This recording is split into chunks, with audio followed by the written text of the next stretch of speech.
Hi, welcome to Budget MTG Decks. All magic fun, all cards under $1. I'm David, and this is my Care Bear, Ruud.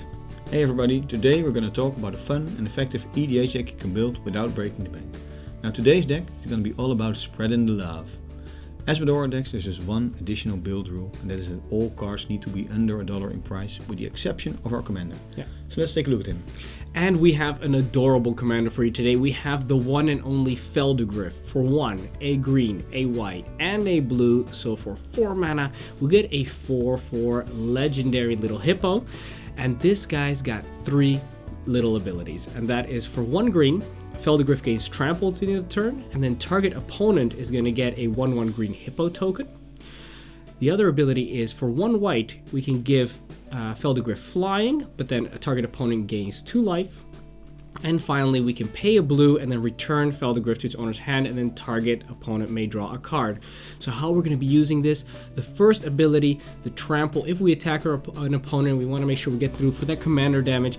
We can always make sure that another opponent gets a 1/1 token, or we could use it in a sense that maybe we're not even attacking, but we want to help somebody get a cheap blocker against a big attacker. We want to help that person out. We pay that 1 green, we make sure they have a blocker. For the white, very often we want to kill our opponents with commander damage, and of course giving the hippo flying, make sure it can't be blocked, is very useful.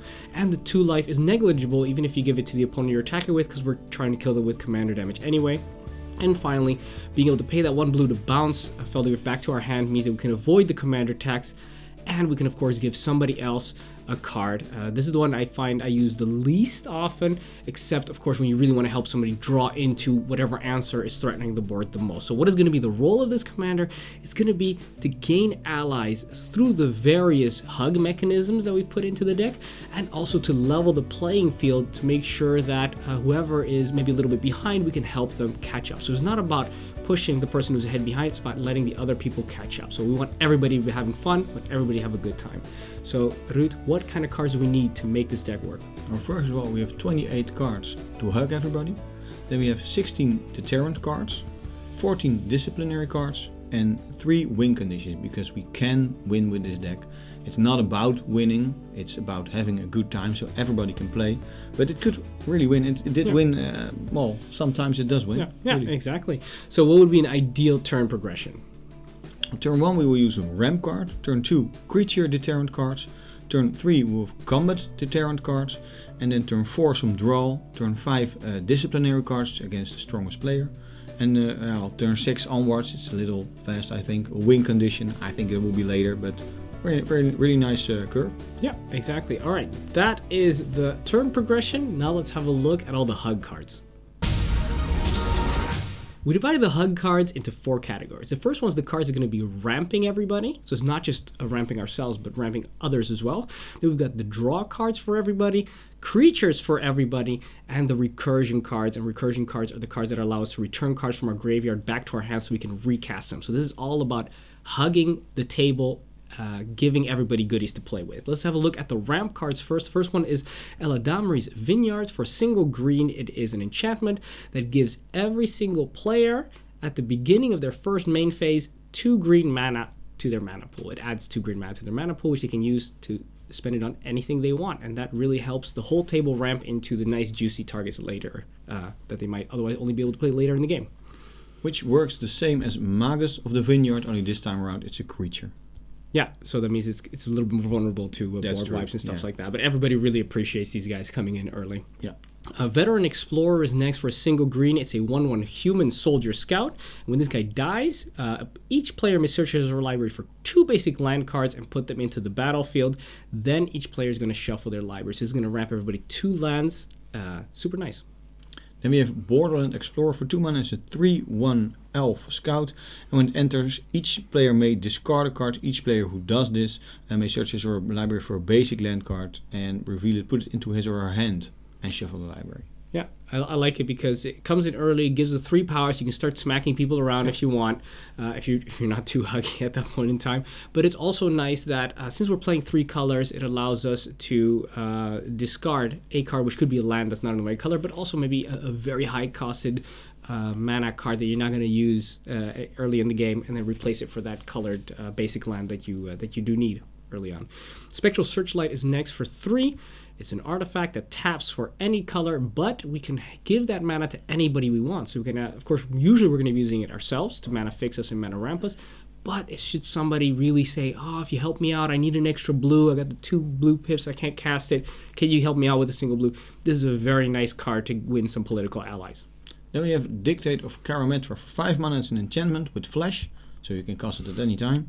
And it states that whenever a player taps a land for mana, they gain an additional mana that land could produce, so double mana. Yeah. The flash is very important because you really want to be saving this one. Don't play it right on the turn when you've got 5 mana. Wait till it goes around the table, the turns, and then at the end of your opponent, the last opponent's end step, cast it then, so you're the first person to gain advantage out of it. True. You have 12 mana, I think. Very nice. Yeah, probably. Then we move on to the draw cards. So these are going to be drawing us and other people cards. First one is Prosperity for X and a blue. It's a sorcery. Each player draws X cards. Really nice. Later on, we got 7 mana, for example. Then we can pump that into here, and everybody draws 6 cards. Very nice. And you have Minds Aglow. For 1 mana, it's a sorcery.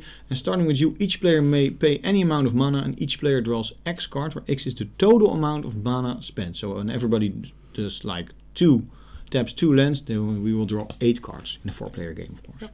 Pretty sweet. And we just all we have to do is pay the 1 card and this 1 blue. True. Intellectual Offering is next for 4 and a blue. So for 5 mana, it's an instant, which is really nice about this.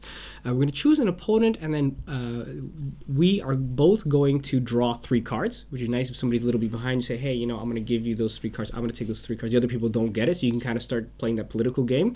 And you can also choose an opponent and then untap all non-land permanents you control and on non-land permanents your opponents control. So if you attack with creatures, then they untap. So kind of with Vigilance, maybe you've got the artifact, you can untap. So you nice little shenanigans.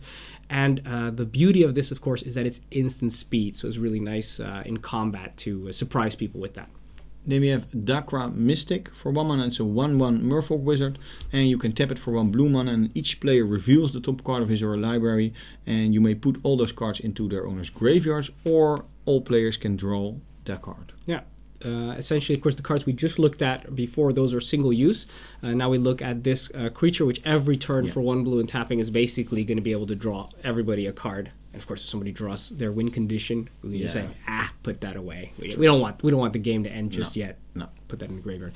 Kami of the Crescent Moon is next for 2 blue. It's a 1/3. Nice little block already so early in the game. And additionally, at the beginning of each player's draw step, they're going to be drawing an additional card. Of course, everybody loves that. Just free cards for everybody. True. Then we have Jace's Archivist. For 3 mana, it's a 2/2 Vedalken Wizard. For 1 blue mana and tapping it, each player discards his or her hand, and all players draw cards equal to the greatest number of cards a player discarded. Yeah. I really love this card. Not only does it allow you to go through all the crap cards, let's say, that you don't want to be playing at that point in time, but it also, if you can read the table a little bit and people start threatening with certain things, you can... and people have something in their hand, which is going to be a problem. You can make them get rid of it. Yeah. So. And of course, help all players who don't have cards in their hands anymore. Yeah. So you got that one person who just drew 14 cards, who wants to keep 14 cards in hand because they're able to keep so many cards in hand. And this, of course, levels the playing field really nicely. Next draw card is Rites of Flourishing for 2 and a green. So for 3 mana, it's an enchantment. At the beginning of each player's draw step, they're going to be drawing an additional card. Great. Again, kind of like Kami of the Crescent Moon, but not an enchantment, so harder to get rid of. And each player may play an additional land on each one of their turns. Now, this is a perfect hug card. This is like the perfect card you want to have in a Phelddagrif deck. It helps people get more cards. It helps people put down more ramp. What more do you want? Then we have for 3 mana Silvana Explorer Returned. It's a 2/4 Elf Scout. It's a legendary creature. And it has Parlay. You can tap it, and each player reveals the top card of his or her library. And for each non-land card revealed that way, you add 1 green mana to your mana pool and gain 1 life. And each player draws a card, so including you, of course. Yeah, just every turn draw a card. It might even help us ramp a little bit. The life gain, it's incidental, but it's also just it's a 2/4, which can block very nicely. Card. So end of your opponent's last turn, you can just tap it, do the parlay, and then it's untapped again. So people really there's not really a time when they can attack into it efficiently. Edric Spymaster of Trest for 1, a green, and a blue. For 3 mana, we've got a 2/2 Elf Rogue. Now, I really, really love this card because whenever a creature deals combat damage to one of your opponents, its controller may draw a card. So this is so good. It comes down, it's a little guy, and it motivates everybody to start attacking each other, not not you. Because then if they attack you, they don't get any cards. But if they attack each other, they do get cards. So you're helping people get cards because they're attacking each other, and it also kind of takes the focus away from you because you're the peaceful person. You're the Phelddagrif player. You know, you want people to get along, but most of all, you don't want to get stuck in the fight. No. You know, you don't want to get involved. So. Then we have Temple Bell for 3 mana. It's an artifact, and you can tap it, and each player draws a card. Straightforward, simple, it works. Yeah, what more can you say about it? Otherworld Atlas is kind of similar for 4 mana. It's also an artifact, and we can also tap it to draw a card for each counter in this case. So how do we get the counters? We can also tap it to put a charge counter on it. So when it comes in immediately on that turn, remember artifacts, they don't have summoning sickness. You can tap it right away to put a charge counter on, and then the next turn you can just tap it every turn to make sure everybody draws a card. But you can also say, you know what, I'll just wait another turn, tap it again, put 2 charge counters, and then from that point onward, tapping it every time is going to give everybody 2 cards. Yeah, I think that will be wiser. 2 or 3 maybe. Yeah. Then we have the creature cards, the creature hug cards. It's Sylvan Offering is the first one for X and a green mana. And you can choose an opponent. You and that player each put an XX green treefolk creature onto the battlefield. Power and toughness equal to the amount of mana paid, of course. And you can also choose an opponent, could be the same or another one. And you and the player each put X11 green elf warrior tokens onto the battlefield. Yeah, this is the That's such a good card because you get both, you know? Yeah, you're helping one person. I like to help one person. Another person, you kind of get political with 2 people. The person who must benefit from a lot of creatures, give them the big creature. The person who benefits from one big creature, give them a lot of creatures. And then you get the best of both worlds. And even if you just put in, let's say 5 mana, pay 5 mana, have X before, that's fine too, you know? Just use it early game to just make sure you got a couple of bodies. Yeah. It's never that, you don't need to wait till you pump your entire mana flood into it for it to be efficient. Benevolent Offering is next for 3 and a white, so for 4 mana. It's an instant, so different from the sorcery that we just saw, which is relevant because we're going to choose opponent, and then you and that player each put 3 1/1 white spirit creature tokens with flying onto the battlefield. So that's a cool little surprise blocking you can have there. Nice little attackers, which essentially don't have summoning sickness if you cast it at the end of your opponent's last turn. And we're also going to choose an opponent or another opponent, and then we're going to gain 2 life for each creature you control, and that price is going to gain 2 life for each creature they control. So that's going to bring our lives back up. Very nice for that one player that's been smacked around in the beginning of the game because they didn't have any good blockers. I like it very much. Yeah, another offering. Then we have Hunted Troll. For 4 mana, it's an 8/4 Troll Warrior. And when it enters, you choose an opponent, and that player gets 4 1/1 flyers, blue fairies this is. And you can also regenerate the Hunted Troll for 1 green mana. So you will have a big 8/4 body, which makes it very difficult to attack you. You can still regenerate it, so that's a very, very strong creature to keep 1 green mana open. But you also help an opponent. Yeah, exactly. 4. You'd be surprised actually having those 4 1/1s is quite nice to give that. So you better make sure that when you cast this, that person's gonna not use those to hit you because obviously Haunted Troll doesn't really block those very efficiently. Then we have Haunted Lamazu for 2 and 2 whites. So for 4 mana, it's a 5/5 flyer. So that's actually a really great deal. For 4 mana, a 5/5 flyer, you'd be surprised. This can actually end games. This is almost like a win condition by itself, being able to smack your opponents for tons of damage. And additionally, when it comes into play, we're going to put a 4/4 black horror creature token onto target opponent's control. So they can't even block with it. This is actually even better, I find, for ending games. Really strong. Then we have the other Phelddagrif card. It's Questing Phelddagrif this time for 4 mana, same colors. It's a 4/4, and you can use green to give it +1/+1 to end of turn, and to give an opponent a 1/1 green hippo. And you can use white to gain protection from black and red and give an opponent 2 life. You can also use blue, and then it gains flying, and an opponent may draw a card. Yeah. A lot of nice abilities, giving people stuff, but also a strong creature card. Yeah, nice little political thing as well. A Crow and Horse is next. For 4 mana, we get a 0/4 defending horse, but when it enters the battlefield, we're going to make sure a target opponent gains control of it, so we don't keep this guy. And it also has the rule that at the beginning of your upkeep, each opponent creates a 1/1 soldier creature token. So what happens is going to come in, somebody who maybe doesn't have a decent block, we're going to help them by giving that to them, but we're also going to help the opponents and ourselves by making sure we get a nice little 1/1 token every single turn, which of course is going to be much better later in the game when we've got tons of 1/1 soldiers, and them just having that 0/4 blocker is not going to help them very much against that. Yeah. Then we have Dubious Challenge. For 4 mana, it's a sorcery. You can look at the top 10 cards of your library, exile up to 2 creature cards from among them, and then shuffle it. But your opponent of your choice, you target him, may choose one of the exiled cards and put it onto the battlefield under your control, and you can put the rest onto the battlefield under your control. Yeah, so the other one. So the other one. Yeah. It's not a very good card in pretty much any other format, in any other deck, but in Phelddagrif, it works so nicely. It's so wonderful to already give somebody the choice who's behind you, give them something which they can use to work with. And a lot of these creatures, and the funny thing is that, okay, you could give them a creature that might be very good. We have solid creatures in this deck as well, but we also have creatures that are kind of just not very good, but they're good because it's in Phelddagrif, and you don't really help people that much by letting them have those creatures anyway. So it's a dubious challenge, and it's also a challenge to make sure this card is super beneficial, but it's loads of fun. Then we move on to the recursion cards. So these are the cards that allow us to get cards back from the graveyard. Pulse Mage Advocate is first for 2 and a white.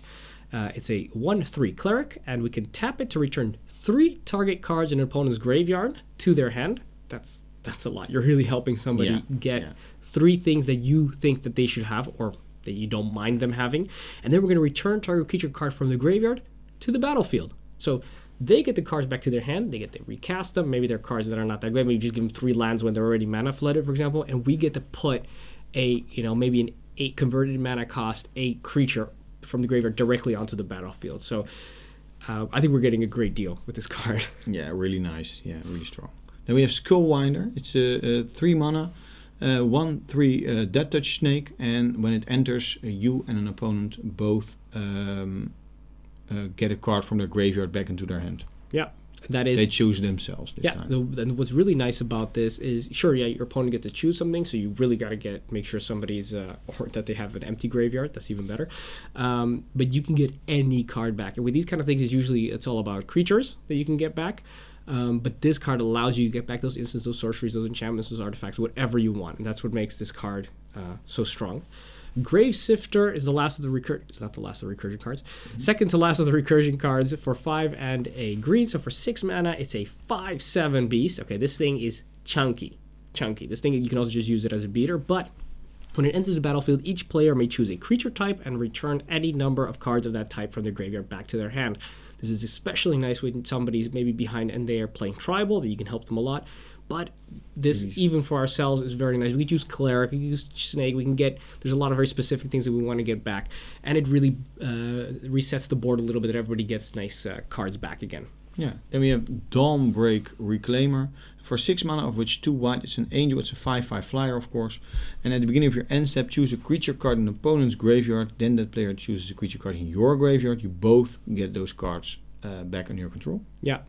So what's nice is that you think to yourself, okay, we're going to pick something for them to get back, so we're going to choose the worst thing, and they're also going to choose the worst thing for us. But the funny thing is that we don't have that many bad things in this deck. I mean, it may seem like they're suboptimal for other decks, but for this deck, we're almost always happy to get every single creature from our graveyard. So more often than not, we're getting a better benefit. And additionally, it's also a 5/5 flyer, which also closes out games very, very fast. All right, those are the HUD cards. Let's have a look at the Deterrent cards.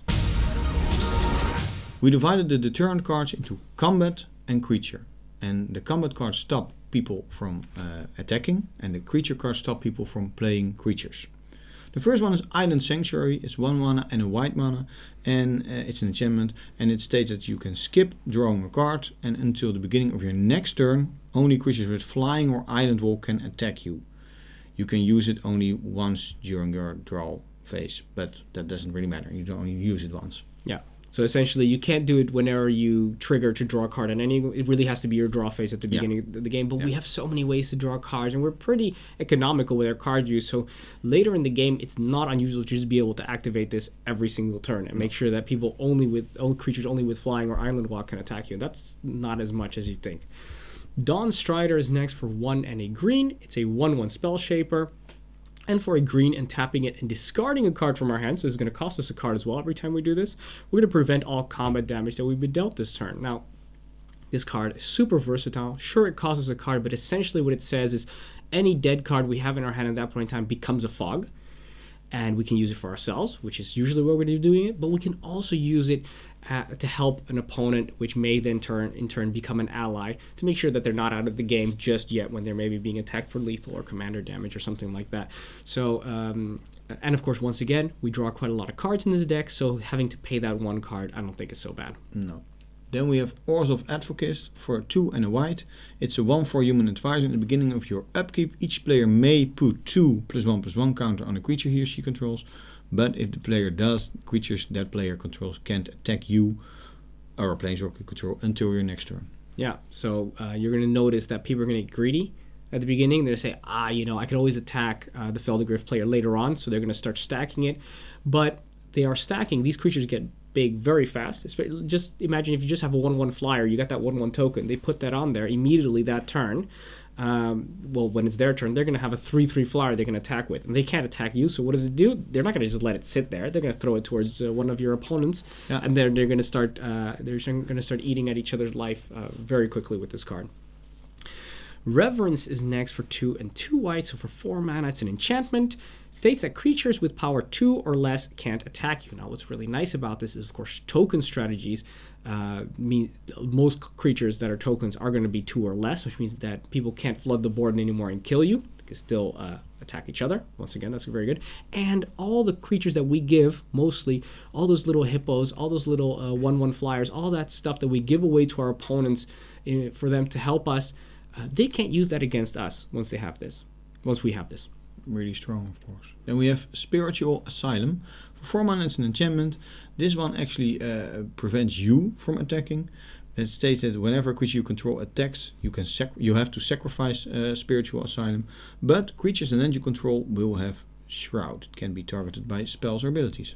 I think that's this card actually wins games because you can put it down. You've got your passive win conditions where you can win without combat. You sit there, you block, you defend, and you've got a lot of ways that people usually aren't even able to attack you efficiently. You're not attacking because you got your passive win condition, and what happens? People can't get rid of it because everything's got Shroud, and then you win after a few turns. Very peaceful conflict resolution.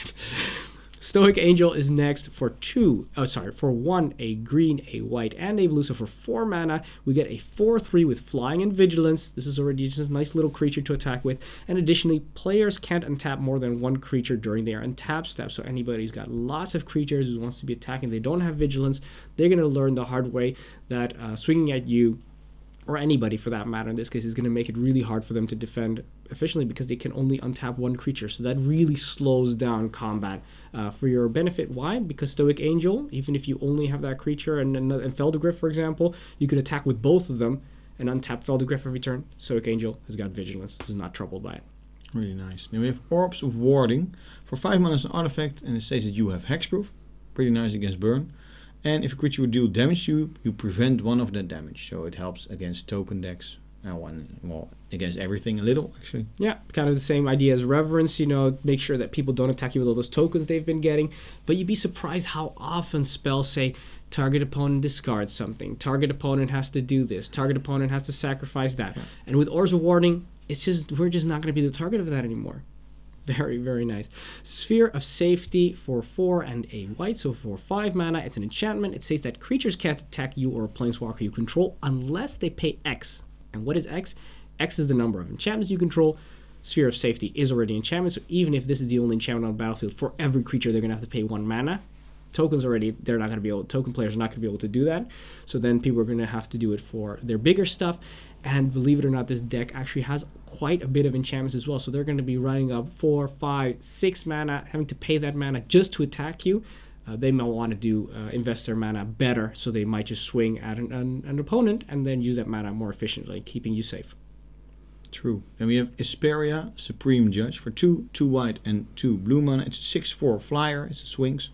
And whenever a creature attacks you or a planeswalker, you may draw a card. So that's bad. People don't want to attack you anymore because they're just, I'll attack somebody else because if you draw so many cards. And it's a big flyer.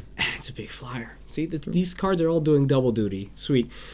Wind Reader Sphinx is next. Also a Sphinx for 5 and 2 blue, so for 7 mana. It's a 3/7, big butt, not so much power, but it doesn't have to because it's a flyer. And additionally, whenever a creature with flying attacks, that's any creature flying, yours, your opponent's, doesn't matter, you may draw a card. So essentially, it really shuts down a combat in the air, keeps you safe from all those tiny little flyers that may be flying around attacking. And of course, it actually also encourages you to attack with all your tiny little flyers because you're going to be drawing cards from that. Then we have Sandworm Convergence for 6 and 2 green mana. It's an enchantment. And creatures with flying can't attack you or planeswalkers you control. That helps. And at the beginning of your end step, you create a 5/5 worm creature token. Yeah. Nice to start smacking people around with that. True. And for all the other cards that stop people from attacking with their ground units, now this stops all people from attacking with their air units. Yeah. Lock them down. Stormtide Leviathan is next for 5 and 3 blue. So for 8 mana, we got an 8/8 Island Walk Leviathan. Additionally, all lands are islands in addition to their other types. That's including yours, but also your opponent's stuff. So they can also tap for blue if they want to. But creatures without flying or island walk can't attack. So whereas the Sandworm Convergence shut down all the land creatures, so all the air creatures, this one shuts down all the land creatures. So then if you get them both on the battlefield, that's pretty much over. Yeah, they can only the creatures with island walk, which coincidentally our little whale or our little Leviathan does have, so it can still attack with impunity. An 8/8. It's big. A lot of damage, yeah. Then we have Blazing Archon for 6 and 3 white mana. It's a 5/6 flyer. Not big for the cost, but creatures can't attack you. Period. Yeah. Yeah, they need to get rid of this. But if you've got the Sanctum Asylum on the battlefield, then they can't target this and they can't attack you. Yeah. So they first have to get rid of the other card to get rid of this one. Difficult. Yeah. Then we move on to the cards which are a deterrent for people playing creatures. So before it was they don't attack us, now we're just saying, okay, you probably shouldn't be playing creatures anyway. Suture Priest is the first one for 1 and a white. It's a 1/1 cleric, and it says that whenever another creature enters the battlefield under your control, you may gain 1 life. Nice, when we're getting all those tokens, we're getting a little bit of incidental life. And also when a creature enters the battlefield under an opponent's control, you may have that player lose a life. So that dissuades token players from going crazy because they're going to kill themselves. And late game, when we're hunkering down, don't want to be attacking. We could even give tokens to our opponents with Phelddagrif or with questing Phelddagrif. We can. There's other cards that give opponents tokens. Just start giving them tokens, and then we can just kill them like that. We can kind of burn them by giving them gifts. Yeah. Then we have Rubinia Soulsinger. It's 2, 1 green, 1 white, and 1 blue mana. It's a 2/3 fairy. It says that you may choose not to untap Rubinia Soulsinger. Now, why would you do that? You can also tap her to gain control of target creature for as long as you control Rubinia, and as long as she remains tapped. So you can steal a creature. Yeah, you get the biggest thing on the board. Maybe somebody's commander, if they didn't give it hexproof or shroud. And if somebody plays something even juicier, you can just have it untap in your untap step, and then tap her again to grab the next best thing. Of course, when you untap her, the creature that she's currently enchanting, she can it's going to go back to its controller. And then we have Azureus Predation for 5 and 3 green. So for a whopping 8 mana, we got a sorcery. But this one's totally worth it. For each creature your opponents control, we're going to put down a 4/4 green beast creature token onto the battlefield. And each of those beasts are going to fight a different one of those creatures. I wonder why we were giving everybody so many 1/1 hippo tokens. Why were we giving everybody so many little 1/1 flyers and little elf warriors? Everybody's getting so many 1/1s. Why? Because when Azureus Predation comes in, bam, all of them get squashed, and we're sitting on a metric ton of beasts. Yeah, and this is also a win condition, of course. Definitely. Those were the deterrent cards. Let's take a look at the disciplinary cards.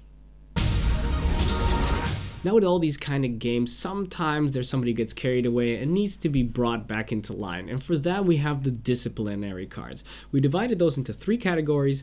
The targeted removal, when something's just gots to go. The counter spells, which make sure that something doesn't quite fire off when they really want it to. And lastly, the board wipes, let's reset the board again. First of the targeted removal is Spurn Mage Advocate. For a single white, it's a 1/1 human nomad. And we can tap it to return 2 target cards from opponent's graveyard to their hand. and we're going to destroy target attacking creature. Now, we've seen this before with the Advocates, returning cards from the graveyard back to their hand. It is a powerful ability. It is nice. Of course, the good thing is that we get to choose what they get back, so it's not going to go too crazy. And we're going to be able to destroy target attacking creatures, so it also works as a nice little deterrent. People won't want to, if they do attack you, you can say, okay, now I must discipline you by destroying your creature for having the impudence to attack me. If you would attack somebody else, we'll let it go, but don't attack us. Then we have Guild Spire Avenger for a green, a white and a blue. It's a 2/2 human soldier with Exalted. That means that whenever a creature you control attacks alone, it will get +1/+1. Not that important. Could help a little for the commander damage for Phelddagrif, but not important. But what is important, you can tap him to destroy target creature that dealt damage to you this turn. Now this is of course after the damage is dealt, but still. Yeah, people usually, if this is on the battlefield, it won't come to that. No, because you know that the retribution shall be swift and painful. Guafa Hazid Profiteer for a white, for one a white and a blue. So for 3 mana we get a 2/2 human rogue. Now for a white, a blue, and tapping it, we're going to be able to put a bribery counter on target creature we don't control. So we can't use this on our own tokens to get some benefit from it. We really have to do it to our opponent's creatures. And then its controller gets to draw a card. Additionally, creatures with bribery counters on them can't attack or block. So, when they put down that big Voltron commander they want to attack with, bam, you get to draw a card, but that thing can't attack or block anymore. So it essentially takes it out, and against commanders, it's essentially super, super nasty because it doesn't go back to the command zone. So they really have to find a way to destroy their own commander, which has a bribery counter on it, in order for it to be able to be recast. However, they can destroy Guafa Hazid Profiteer because the ability of the bribery counter is linked to the creature. So if the creature dies, then the bribery counter doesn't do anything anymore. Yeah, that's true. Then we have No Mage Advocate. For 2 and a green, it's a 2/3 insect root, and you can tap it to return 2 target cards from an opponent's graveyard to his or her hand, so you choose them, and you can destroy an artifact or enchantment. Yeah. And you can do it multiple times. That's the nice thing about once it. Per turn. Yeah. Then we have Bant Charm for a green, a white, and a blue. Very versatile. It's an instant. We're going to destroy target artifact. Cool. Or we could put target creature on the bottom of its owner's library. That's nice if we don't want people to be able to get it back through recursion. Or we're going to counter target instant spell. Also very nice. Somebody might have a win condition or something as instant speed. We can just stop them from doing that. Really nice. Then we have Lignify for 1 mana and a green mana. It's an enchantment aura. And you can enchant a creature, and that creature loses all abilities and is a 0/4 tree folk.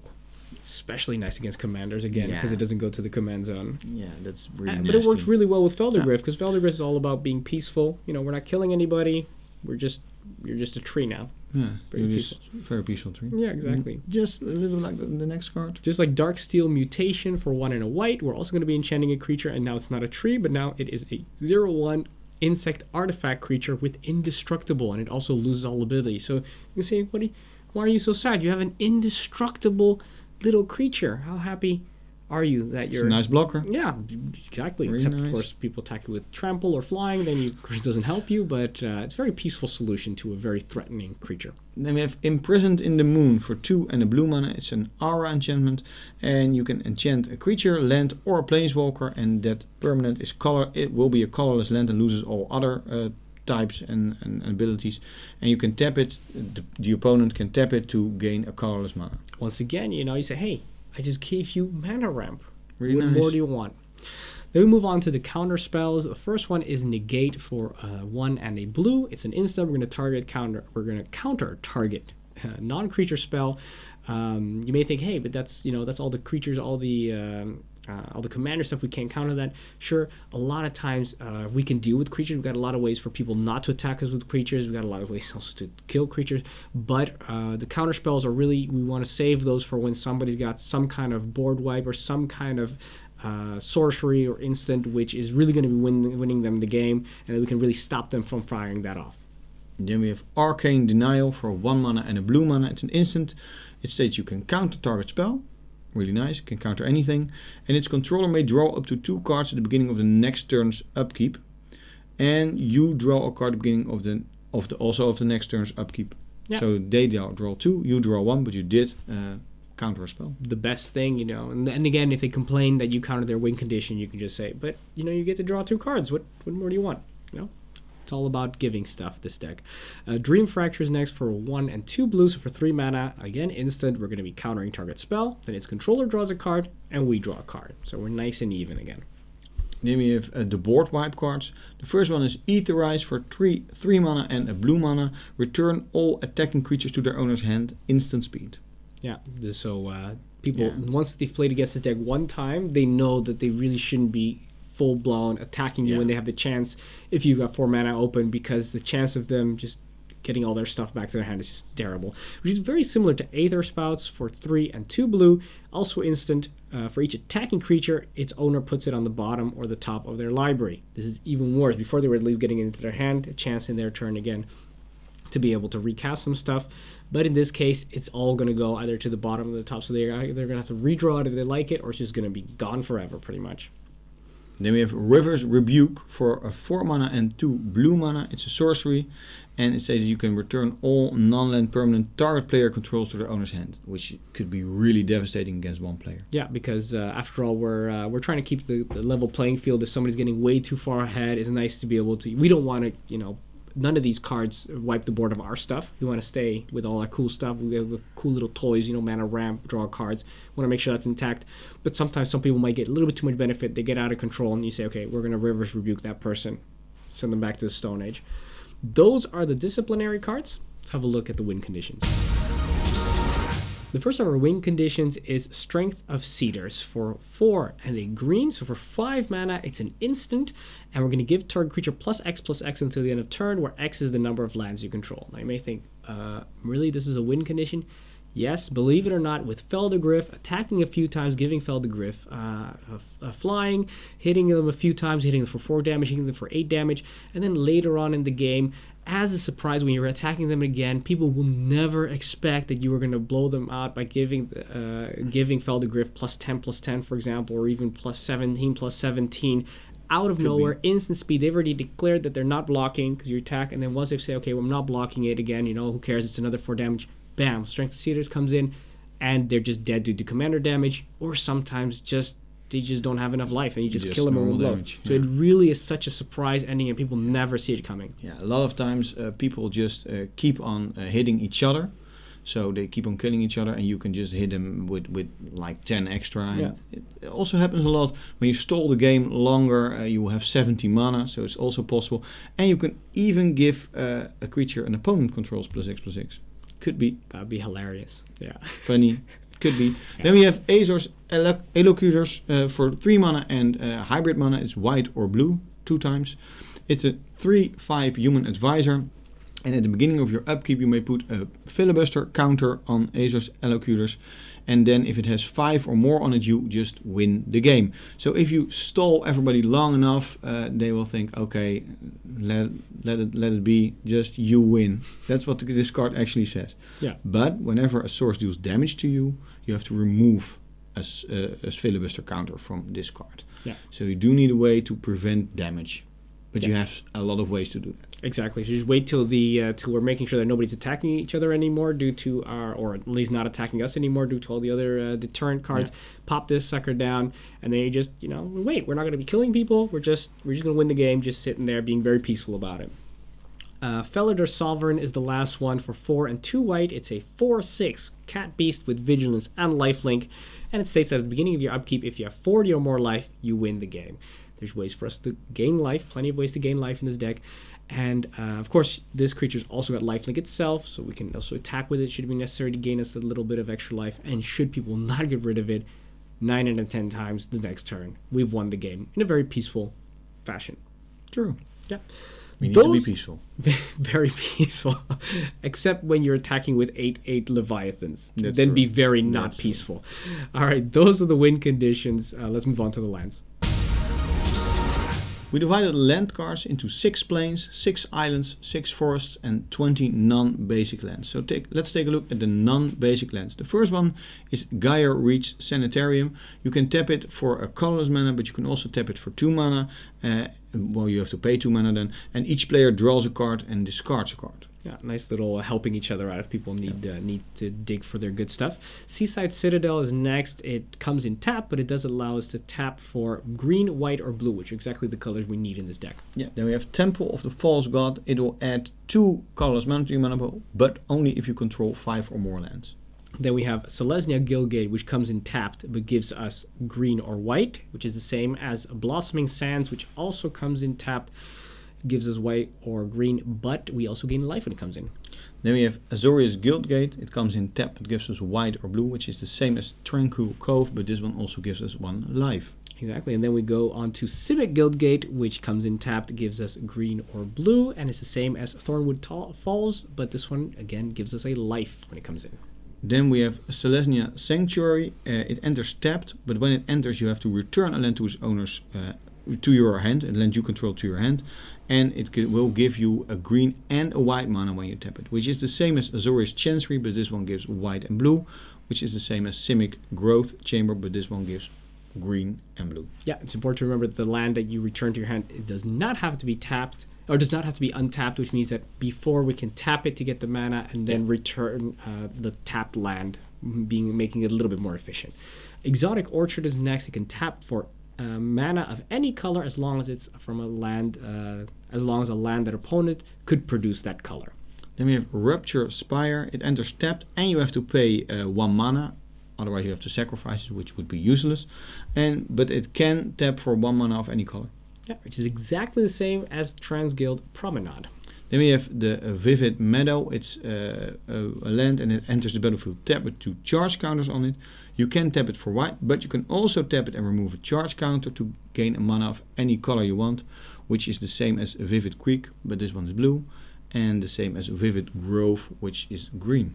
And then we go to the last 2 lands, and that is Evolving Wilds, which we can tap and sacrifice it to search for any basic land in our library, put it onto the battlefield tapped and shuffle our library. And then finally the very last card, which is identical, and that is Terramorphic Expanse. And those are the lands. So now let's have a look at the conclusion. In conclusion, this deck is a lot of fun. What I really like about the deck is that you help everybody to have a great game, to have a nice game. In essence, Magic is about playing a nice game, I think.